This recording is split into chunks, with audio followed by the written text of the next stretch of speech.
العاجلة يقول. ولهذا الإنسان إذا أراد التوحيد يقرأ القرآن ويقرأ سنة النبي عليه الصلاة والسلام.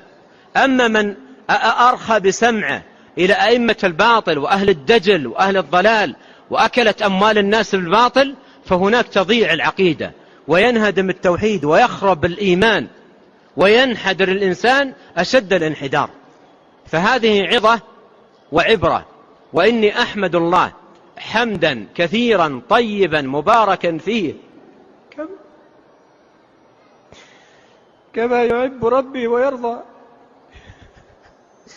الذي بدأ علينا بهذا الاجتماع وأكرمنا بهذا الكلام وبهذا السماع وهدانا لهذا المجلس في مسجد نبيه صلى الله عليه وسلم. اللهم اجعلنا هداة مهتدين غير ضالين ولا مضلين.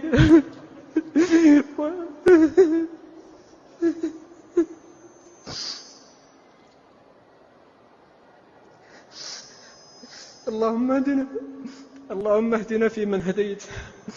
اللهم إنا نسألك الهدى والتقى والعفة والغنى. اللهم لك أسلمنا وبك آمنا وعليك توكلنا وإليك أنبنا وبك خاصمنا.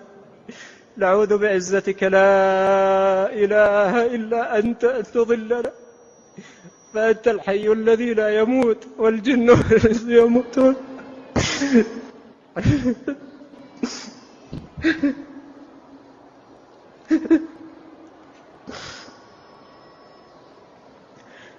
اللهم إنا نسألك الجنة وما قرب إليها من قول أو عمل، ونعوذ بك من النار وما قرب إليها من قول أو عمل. وآخر دعوانا الحمد لله رب العالمين، وصلى الله وسلم على نبينا محمد وآله وصحبه أجمعين.